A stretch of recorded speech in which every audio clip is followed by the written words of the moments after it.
পরিবর্তনের স্রোতে আমি যাই ভেসে কালের যাত্রায়, হে বন্ধু বিদায়। রবীন্দ্রনাথ ঠাকুরের শেষের কবিতা স্মরণের মতোই শেষ হচ্ছে মোস্তাফিজুর রহমানের আইপিএল যাত্রা।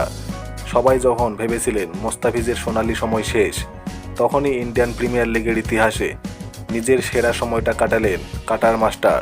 তবে ফ্র্যাঞ্চাইজি ক্রিকেটের আগে জাতীয় দল, এই বাস্তবতা মেনে মোস্তাফিজকে ফিরে আসতে হচ্ছে দেশে আইপিএল ছেড়ে।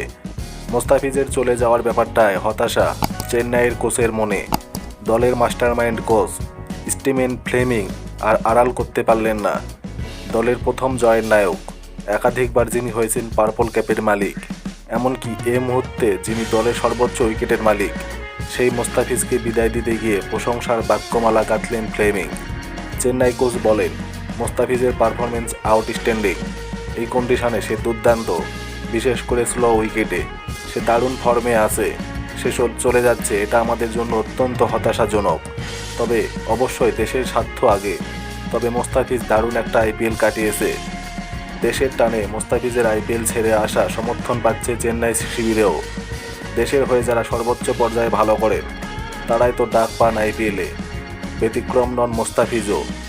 জিম্বাবুয়ে সিরিজের পর মোস্তাফিজের অবশ্য আবারও দলে সুযোগ দেওয়ার সুযোগ আছে, তবে সেই সুযোগ বাস্তবায়নের সম্ভাবনা কম। টানা ক্রিকেটের মধ্যে থাকা এই তারকাকে বাংলাদেশ ক্রিকেট বোর্ড একটু বিশ্রাম দিতে চাইছে, যার কারণে রাখা হয়নি জিম্বাবুয়ে সিরিজের প্রথম 3 ম্যাচের স্কোয়াডেও। মোস্তাফিজের নিজের জন্য তো বটেই, চেন্নাইয়ের জন্য এই ম্যাচ ভীষণ গুরুত্বপূর্ণ। একে তো খেলা ঘরের মাঠে, তার উপর পয়েন্ট টেবিলের হিসেব নিকেশ এগিয়ে যাওয়ার দারুণ সুযোগ।